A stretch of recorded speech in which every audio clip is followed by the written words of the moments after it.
এক শনিবারের গল্প। জাজমেন্ট ছিল বাদুলিয়ায়, আর সেই জন্যই তৈরি হওয়া। যেহেতু সেদিন স্কুল ছিল, তাই স্কুল থেকে ফিরে খুব তাড়াহুড়ো করে তৈরি হতে হচ্ছিল, যাতে আমার তৈরি হওয়ার আগেই গাড়ি না চলে আসে, যেন তাকে দাঁড়িয়ে থাকতে না হয়। সময়ের একটা সত্যি সকলের কাছে ভীষণ দাম, আর সেই জন্যই কিন্তু ছোট থেকেই এই বিষয়টাকে খেয়াল রাখি, যাতে কাউকে আমার জন্য অপেক্ষা করতে না হয়। তৈরি হওয়ার পরেই সেজে গুজে কয়েকটা ছবি তুলে নিলাম বাগানে। আমার থেকেও আমার মা বেশি উৎসাহিত থাকে এই ছবি তোলার জন্য। সাজাগোজা হয়ে গেলেই বলে, দাঁড়িয়ে পড়, দুটো ছবি তুলে দিই। রেডি, তৈরি হয়ে এরপর বেরিয়ে পড়া বাদুলিয়ার উদ্দেশ্যে। বাদুলিয়ায় ভুলে গেলাম বলতে, বাদুলিয়ায় জাজমেন্ট আছে। কোথাও বেরোনোর আগে আমার ছানাদের সঙ্গে দেখা করা, আর সেখান থেকে ফিরে একবার ছানাদের প্রথমেই না দেখলে কোনো মতেই শান্তি হয় না। বেরিয়ে পড়লাম বাদুলিয়ার উদ্দেশ্যে। বেশিক্ষণের পথ নয়, কিন্তু যদি যানজট থাকে তাহলে অনেকক্ষণ সময় লাগে।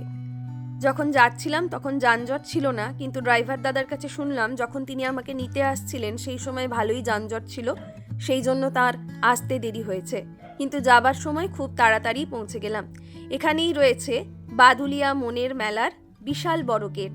ভীষণ সুন্দর লাগছিল দেখতে। প্রায় চলে এসেছি মূল মঞ্চের কাছে। রাস্তা দিয়ে এরপর ঢুকবো।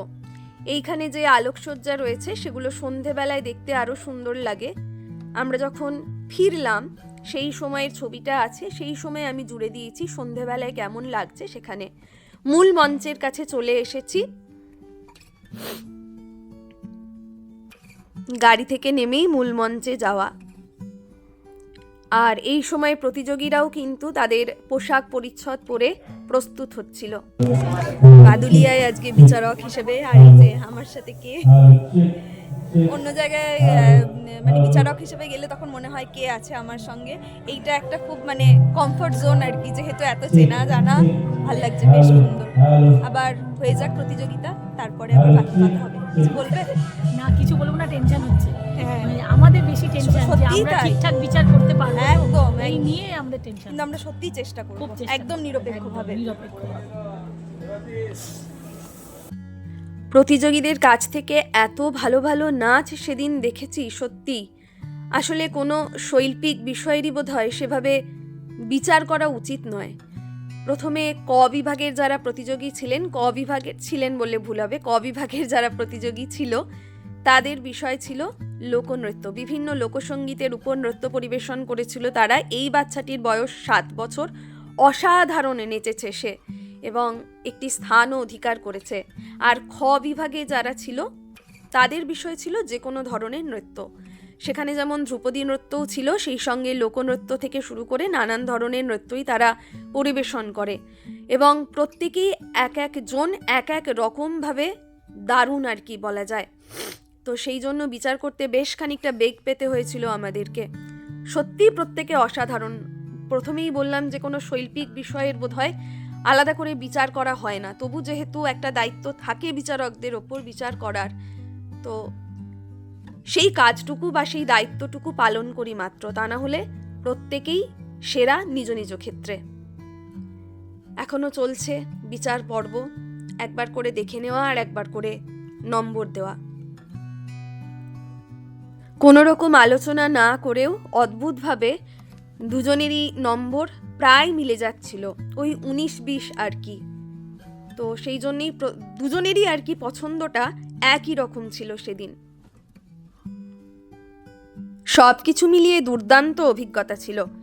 এখানটায় শোনা যাবে না আমাদের কথা, হয়ে গেছে। এরপরে নাম ঘোষণার পালা, আর হচ্ছে প্রতিযোগীদের হাতে পুরস্কার তুলে দেওয়ার একটা সময়।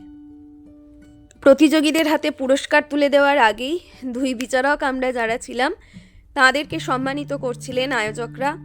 অসাধারণ পরিবেশ, সমস্ত কিছুই অসাধারণ। এখানে আমি প্রত্যেক বছরই যাই বিচারক হিসেবে, সেই কারণেই পরিবেশটি চেনা, মানুষজন ভীষণ চেনা, আর প্রত্যেকেই দারুণ।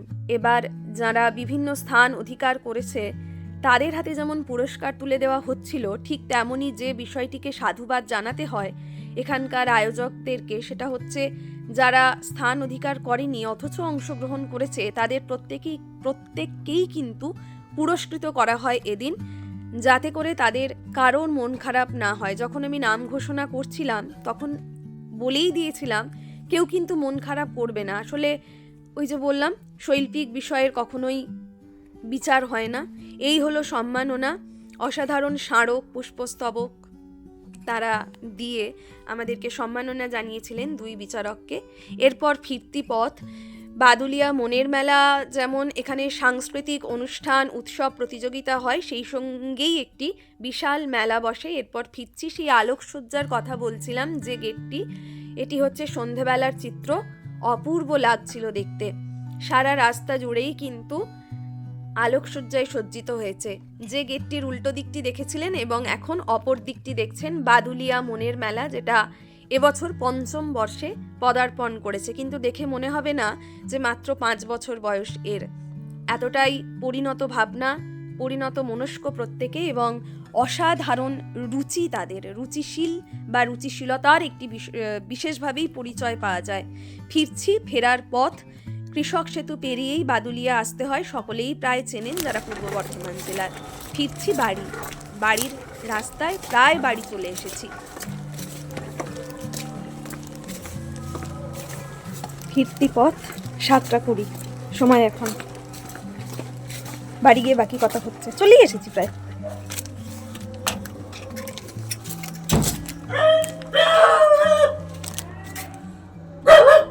কি জ্যৈষ্ঠ? আমি। হ্যাঁ গো।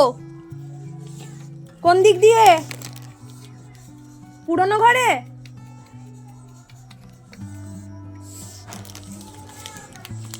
যাচ্ছি। যাই, পুরনো ঘরেই যাই।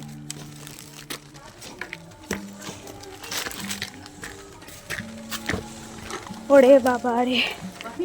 হ্যাঁ গো, এই ঢুকছে মা এই ঘরে। কোথায় ছিলে তখন? কোথায় ছিলে? কই তাকা ওইদিকে।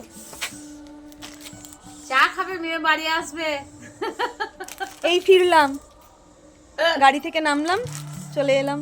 আর ড্রাইভার দাদা এত ভালো, কোনো কথা হবে না, ভীষণ ভালো। আর প্রত্যেক বছর অদ্ভুতভাবে প্রত্যেক বছর উনিই আমাকে নিয়ে যান আর কি।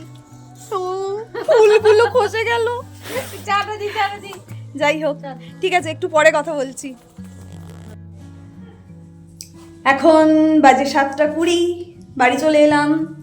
খুব সুন্দর বাদুলিয়া মনের মেলা। বেরিয়েছিলাম 2:40-এ আর ফিরলাম এখন 7:20। তো দুর্দান্ত হয়েছে, ভীষণ সুন্দর অনুষ্ঠান। আর বহু পরিচিত মানুষের সঙ্গে দেখা হয়েছে। আর আয়োজকরা তো ভীষণভাবেই আমার চেনা, কারণ প্রত্যেক বছরই আর কি যাই এই বিচারক হিসেবে। তো একটা দুর্দান্ত অভিজ্ঞতা হয় আর কি। তো যাই হোক আর কি, এই ফিরলাম। এই যে মা বলছে চা খাও। খেয়ে পাঠিয়েছি, এবার চাটা খাও। ভাত খেয়ে গেছে তো, চাটা খেতে হবে। হ্যাঁ। ফুলি তো যাই হোক, ফুলি ওখানকার আতিথেয়তা, আপ্যায়ন, আয়োজন সমস্ত কিছু অসাধারণ। কোনো কিছু নিয়েই কোনো কথা হবে না। মঞ্চ মানে দুর্দান্ত বললেও আর কি কম বলা হয়। আর বেশি বলবো না, তাহলে সবাই ভাববে যে প্রত্যেক বছর ডাকে বলে বোধহয় এরকম করে বলছে। প্রত্যেক বছর ডাকে বলে নয়, এটা সত্যিই খুব সুন্দর, একদম মনের মতো। আর সেই কারণেই বোধহয় এই মেলাটার নাম বাদুলিয়া মনের মেলা। সকলে ভালো থাকবেন, আবার দেখা হবে অন্য কোনো ভিডিওতে।